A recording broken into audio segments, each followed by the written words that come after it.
A book vanished from Western Christianity for over 1,000 years. Early church writers quoted it by name. The New Testament borrows a line from it directly. Then it disappeared almost completely, except in one country that never let it go. In 2025, scientists built an AI and named it after that exact book. What the AI found shocked everyone in the world. What the Book of Enoch actually is.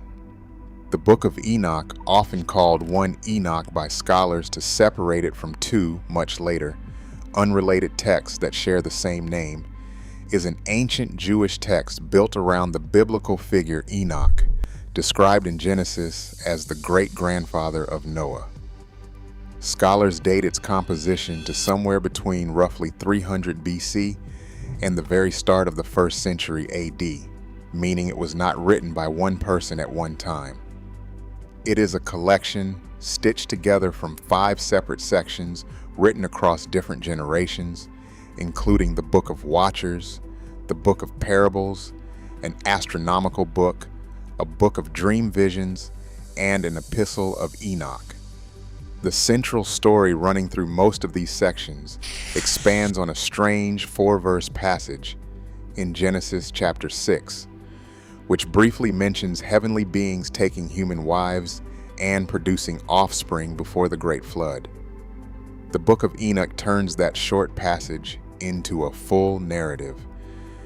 A group of angels called the Watchers rebel against heaven, descend to earth, marry human women, and father a race of giants whose violence and corruption help justify the flood that follows. This story of rebellious angels and giant offspring became one of the most influential pieces of ancient Jewish apocalyptic writing, shaping how many later thinkers pictured evil, judgment, and the hidden machinery behind human history. That influence did not stay confined to Jewish readers writing in Hebrew and Aramaic. It reached directly into a book Christians still read every single week. The story inside the book. The Book of Watchers, the opening and best-known section, names 2 leaders among the rebellious angels, Semjaza and Azazel. According to the text, each watcher who descended to earth brought a different piece of forbidden knowledge with him. Azazel is credited with teaching humanity how to forge swords, shields, and armor from metal, along with the use of cosmetics and jewelry. Semjaza is described teaching enchantments and root cutting, an ancient term connected to herbal medicine. Other named watchers, including Armaros, Barakijal, Kokabel, and Serial, are each credited with a separate specialty, ranging from astrology to reading the signs of clouds to tracking the course of the moon. The text frames this scattering of knowledge as the moment humanity's simple, obedient existence broke down into warfare, vanity, and corruption. The offspring of these unions, called the Nephilim, are described in dramatic terms. The text itself claims these giants reached heights of roughly 300 cubits, a figure historians treat as symbolic exaggeration, typical of ancient apocalyptic writing, rather than a literal measurement. To resolve the chaos the Watchers and their children cause, the text describes God dispatching 4 archangels with specific assignments. Raphael is sent to bind Azazel, Michael is tasked with imprisoning Semjaza and the other Watcher leaders. Gabriel is instructed to turn the Nephilim against each other so they destroy themselves. Uriel is sent to warn Noah directly, setting up the flood narrative most readers of Genesis already know. Modern scholars have long noted how closely this flood and judgment structure echoes older Mesopotamian flood traditions, including the Epic of Gilgamesh and the related Atrahasis myth, both of which describe a divine flood sent to punish a corrupted humanity. That parallel places the Book of Enoch inside a much wider ancient Near Eastern storytelling tradition, rather than treating it as an isolated Jewish invention, And it is exactly this kind of layered borrowing and adaptation that later sections of the book carry even further, this time into the realm of astronomy. The calendar hidden inside the text. The astronomical book, one of the text's 5 major sections, and possibly its oldest, describes the angel Uriel personally guiding Enoch through a detailed explanation of how the sun, moon, and stars move across the sky. Buried inside that explanation sits something scholars consider genuinely significant: a full solar calendar built around 364 days, divided evenly into 4 seasons of 91 days each. This calendar mattered because it directly conflicted with the standard lunar calendar of 354 days used in mainstream Jewish practice at the time. A related text found among the same Dead Sea Scrolls, the Book of Jubilees, composed slightly later, adopted this same 364-day solar calendar and used it to directly condemn the Watcher's story, showing that this calendar dispute was not a minor technical footnote, but a real, actively debated issue within different Jewish communities of the period. Exactly how ancient readers reconciled a 364-day calendar with the actual solar year of roughly 365.24 days remains unclear from the surviving text, and it is one of several details modern scholars still argue over. That same pattern, a text raising a genuine historical question that still has no fully agreed upon answer, runs straight through the rest of the Book of Enoch story, starting with the very reason it nearly vanished from Christian history altogether. The New Testament connection. The Epistle of Jude, a short letter included in the New Testament, quotes the Book of Enoch by name and by content. Verses 14 and 15 of Jude directly echo a prophecy attributed to Enoch, describing him as the 7th generation from Adam, and repeating a specific line about the Lord coming with 10,000s of his holy ones to execute judgment. This is not a vague thematic echo. It is close enough to the wording found in the Book of Enoch that scholars consider it a direct quotation, treating Enoch's supposed prophecy the same way another New Testament writer might quote from Isaiah or the Psalms. Early church writers noticed this connection immediately. Tertullian, a Christian author writing around 200 AD, treated the Book of Enoch as a legitimate and useful text, partly because the letter of Jude had already quoted it as though it carried real authority. For a stretch of early Christian history, this book sat in an unusual position, respected and referenced by name, yet never formally locked into the official canon that most churches would eventually settle on. That unresolved status set up exactly the kind of slow disappearing act that would eventually strip this book almost entirely out of Western hands. The book that vanished from the West. Despite its early influence, the Book of Enoch was excluded from the canon accepted by Rabbinic Judaism and by nearly every major Christian tradition that developed in Europe, including Catholic, Orthodox, and later Protestant churches. Over the centuries following the early Christian period, direct copies of the full text stopped circulating across most of the ancient and medieval world.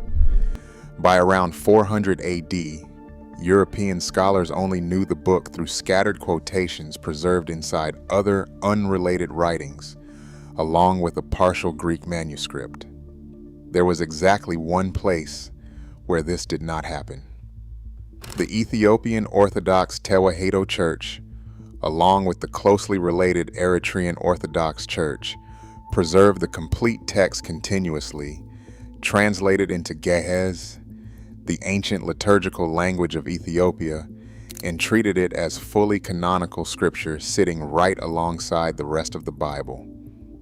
While the rest of Christianity slowly forgot the book existed in complete form, Ethiopian churches kept copying, reading, and using it in worship without any interruption at all. For roughly 13 centuries, that made Ethiopia the only place on Earth where a complete copy of this book still existed, sitting almost entirely outside the awareness of European scholars who assumed it was lost for good. The explorer who brought it back. In 1773, a Scottish explorer named James Bruce traveled through Ethiopia while searching for the source of the Blue Nile.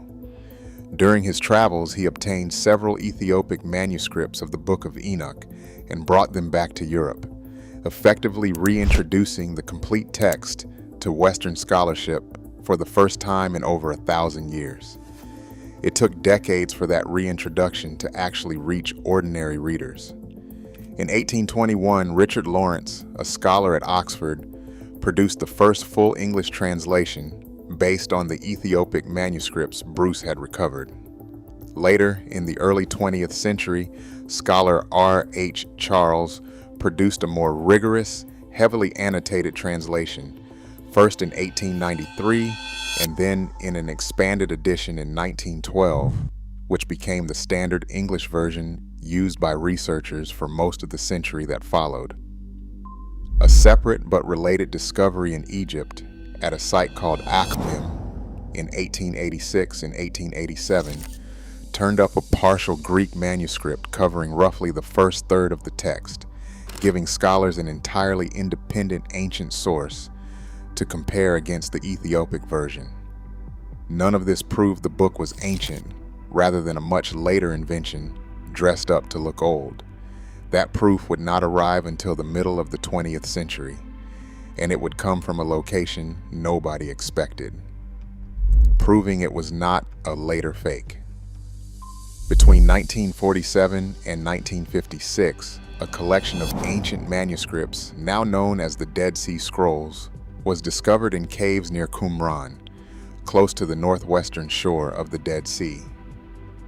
Among the roughly 900 texts pulled from these caves, researchers identified fragments of 11 separate Aramaic manuscripts containing portions of the Book of Enoch, dating from approximately 200 BC to 50 BC.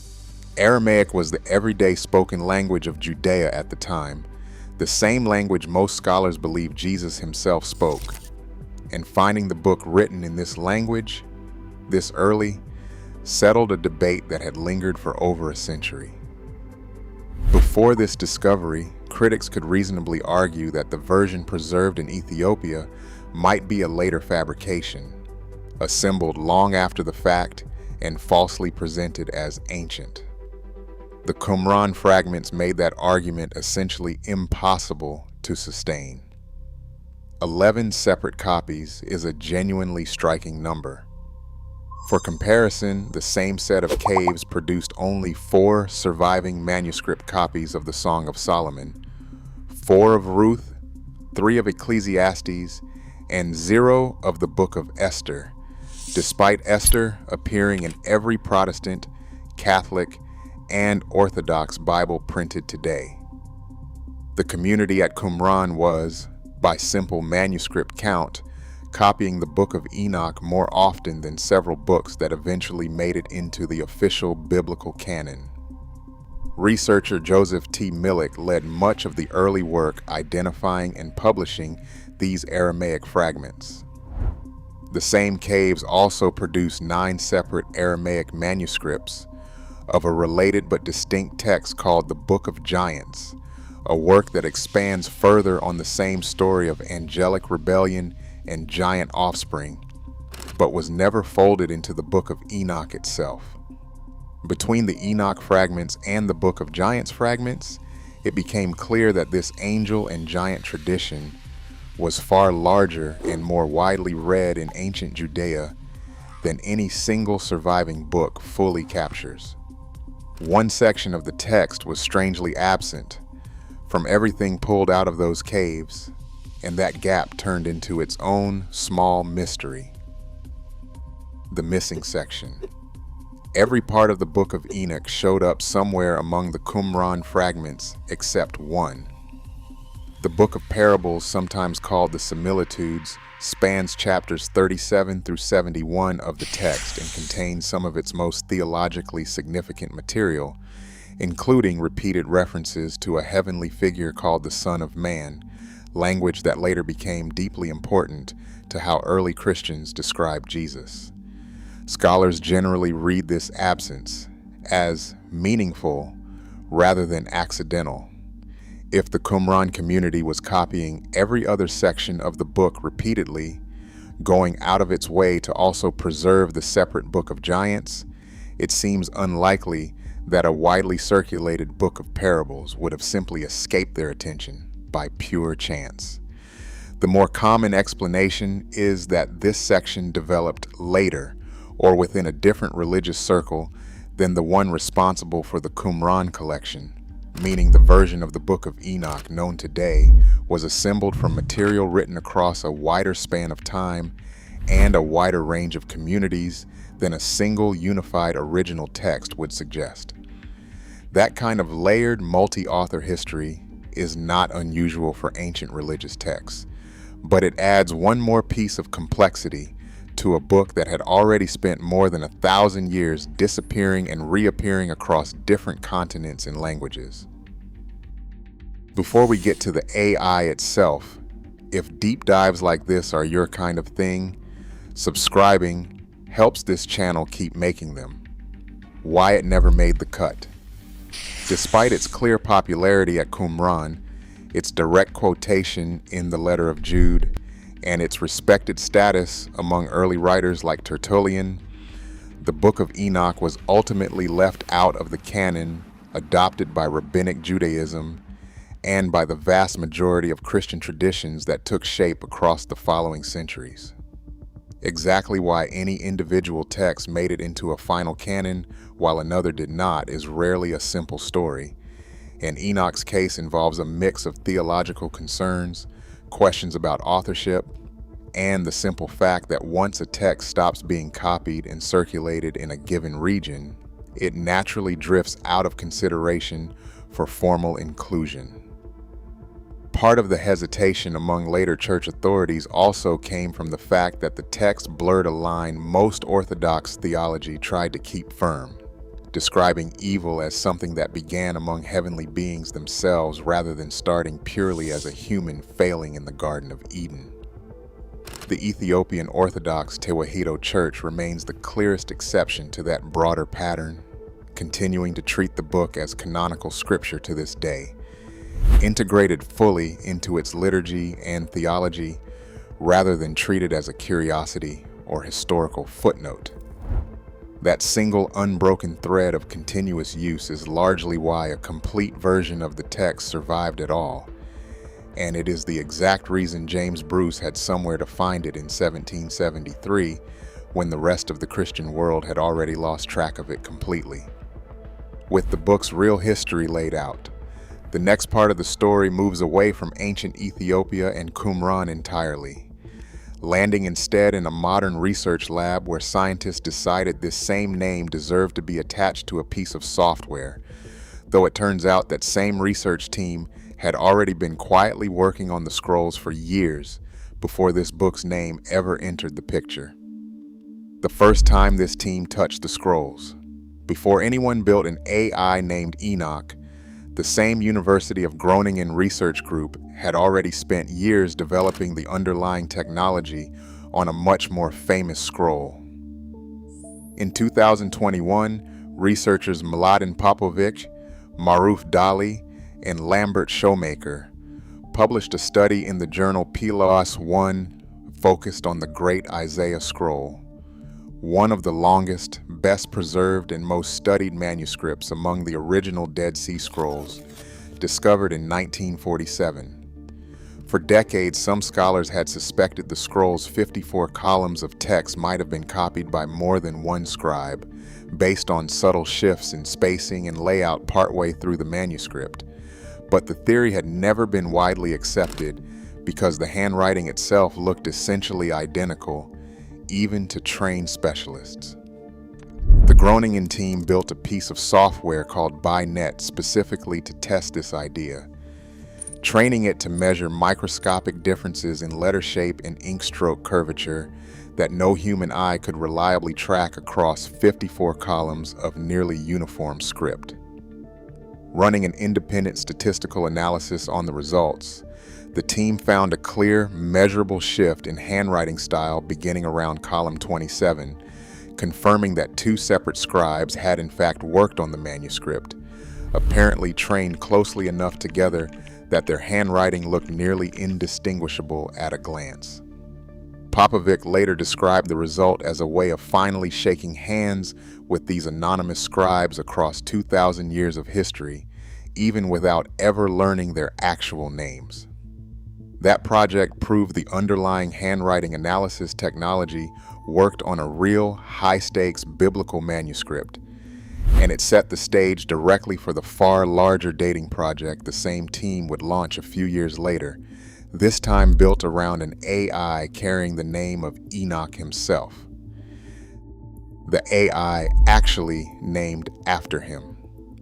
In 2025, the same research team, again led by Professor Mladen Popovic, director of the Qumran Institute at the University of Groningen, published a new study introducing an artificial intelligence model built specifically to help date ancient Hebrew and Aramaic manuscripts, including the Dead Sea Scrolls.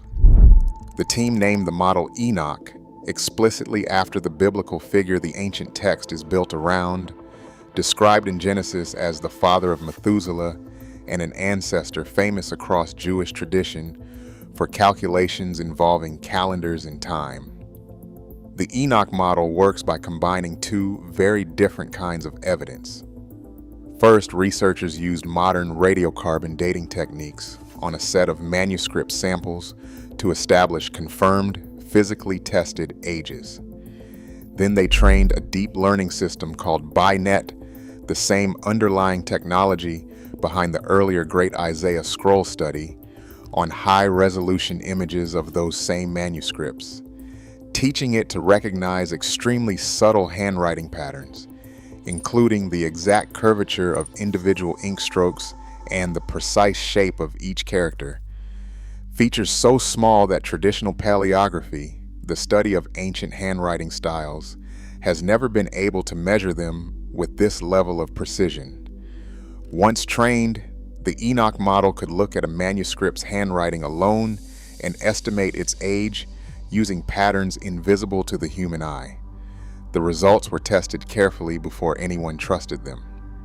Researchers presented Enoch with additional manuscripts that had already been radiocarbon dated, without telling the model those results in advance, and the AI's independent guesses lined up correctly with the confirmed ages a large majority of the time, with different published figures from the study placing that accuracy rate somewhere between roughly 79 and 85%, depending on exactly how the results were measured and reviewed by human paleographers afterward. In several cases, the AI's estimated date range was actually narrower and more precise than the radiocarbon dating results it was being checked against. That level of accuracy was impressive on its own, but the real headline from the study came from what happened when researchers pointed this new tool at two very specific, very familiar fragments. What this real AI actually found. Once the Enoch model had proven itself against manuscripts with known ages, the research team applied it to 135 additional Dead Sea Scroll fragments that had never been radiocarbon dated at all, generating fresh age estimates for texts that scholars had previously dated only through traditional handwriting comparison. Most of these new estimates skewed older than earlier paleographic guesses had assumed, sometimes by 50 to 100 years. Two specific fragments produced the study's most striking result. One, cataloged as 4Q114, preserves verses from the Book of Daniel. The other, cataloged as 4Q109, preserves verses from the Book of Ecclesiastes. Traditional paleography had previously dated the Daniel fragment to the 2nd century BC, already placing it roughly a generation after the book's traditionally assumed author lived. Combining fresh radiocarbon testing with the Enoch model's handwriting analysis pushed that estimate further back, close enough to place the manuscript within the actual lifetime of the person traditionally credited with writing it. The Ecclesiastes fragment saw an even larger shift, moving from an earlier estimated range of 175 to 125 BC, back to a new estimated range of roughly 300 to 240 BC. Researchers involved in the study described these two fragments as something close to a first edition of biblical text, manuscripts that may have been produced during the same generation as their original authors, rather than copied down decades or centuries afterward, a distinction that matters enormously to historians trying to reconstruct exactly when and how these books actually took shape. The study was published in the peer-reviewed journal PLOS One in 2025, giving other researchers the ability to check the team's methods and data directly, rather than simply taking the results on faith. None of this touched the actual Book of Enoch's text in any way. The AI shares its name with the ancient figure, and with the book his name is attached to, but its entire job was dating handwriting, not reading or interpreting any specific scripture. That distinction raises an obvious question, one this channel gets asked constantly whenever a story like this comes up. So what if AI actually analyzed the text itself? Scholars already use a technique called stylometry, essentially a statistical fingerprint of an author's writing habits, word choices, and sentence patterns, to help identify where one ancient author's work ends and another's begins inside a composite text. This is exactly the kind of analysis that could, in theory, be pointed at the Book of Enoch's 5 separate sections with far more precision than manual comparison allows, potentially sharpening the existing scholarly picture of which parts were written earliest and which, like the still debated Book of Parables, were most likely added generations later by a different hand. Large language models trained specifically on ancient Aramaic, Hebrew, and Ge'ez texts could also, in theory, assist human translators by flagging places where the Ethiopic version and the surviving Aramaic Qumran fragments diverge from each other, since even small wording differences between these versions can carry real historical significance about how the text changed as it traveled between languages and centuries. A genuinely careful AI project could also cross-reference the Book of Enoch against the related Book of Giants fragments found in the same caves, looking for shared phrases, borrowed imagery, or structural patterns that might clarify exactly how these two overlapping angelic and giant traditions related to each other in the communities that copied them. This is the kind of large-scale pattern matching computers are already useful for elsewhere in ancient text research, comparing far more manuscript pairs, far faster than a human scholar working alone ever could. None of this would produce a dramatic hidden message or a shocking secret code. Ancient religious texts are not designed like puzzles waiting to be cracked, and treating them that way tends to produce exactly the kind of overconfident, quickly debunked claims that have embarrassed researchers working on other ancient documents in the past. What a real AI project focused on the Book of Enoch would most likely produce is something far less headline-grabbing and far more useful, a sharper, more evidence-backed picture of exactly when and by whom each layer of this already well-documented text was actually written. What real analysis would actually need to overcome. Any serious attempt to apply AI directly to the Book of Enoch's language would run into real, well-known obstacles almost immediately. The surviving Aramaic fragments from Qumran are exactly that, fragments, small torn pieces of parchment covering only a fraction of the full text, meaning any AI trained on them would be working from a genuinely incomplete dataset compared to the far more complete Ethiopic version. The Ethiopic version itself exists in roughly 80 known manuscripts that do not all agree with each other perfectly, so even defining a single stable version of the text to analyze is its own significant challenge scholars have debated for decades. Translation adds another layer of difficulty entirely. Moving a text from Aramaic to Greek to Ge'ez, and then into modern English, gives enormous room for individual translators to make different, defensible choices about ambiguous words and phrases, choices that any AI model would inherit directly from whichever human translated the training data it learned from. This is exactly the same problem that has undermined several past claims about AI successfully decoding other ancient scripts, where an AI's output turned out to be only as reliable as the training material behind it, and no better. Any credible project would need exactly what the real Enoch AI study already insisted on: careful human expert review at every step, transparent publication of methods so other scholars can check the work, and a level of caution about announcing results before they have actually been verified.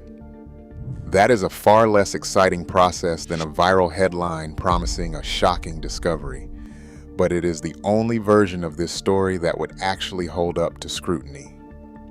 What we actually know now. The Book of Enoch is a real, well-documented ancient text composed in layers across several centuries, quoted directly in the New Testament letter of Jude, preserved completely for over 1,000 years only by the Ethiopian Orthodox Tewahedo Church, and confirmed as genuinely ancient once 11 Aramaic fragments turned up among the Dead Sea Scrolls at Qumran. One entire section, the Book of Parables, is conspicuously missing from that Qumran collection, leaving its exact origin still debated among specialists. The same University of Groningen team that eventually built an AI named after Enoch had already proven this exact kind of handwriting analysis works on real biblical manuscripts, having used an earlier version of the same technology in 2021 to confirm two separate, previously unidentified scribes worked together on the Great Isaiah Scroll. That earlier success helped justify the far larger 2025 project, which used the newly built Enoch model to help redate other Dead Sea Scroll fragments, with a level of precision traditional paleography could not match on its own, including pushing two biblical fragments back close enough to place them within the lifetimes of their traditional authors. Whether a future AI project ever gets pointed directly at the Book of Enoch's own text, using the same careful, peer-reviewed standards, remains an open question. Given how much this book has already survived, disappearing from an entire continent for over a millennium only to resurface, get confirmed by scroll fragments buried in a desert cave, and finally lend its name to a piece of modern software built to study exactly the kind of ancient handwriting it was originally written in, it would not be the strangest chapter in its history. If you want more deep dives like this one, subscribing costs nothing and keeps this channel chasing down stories exactly like it.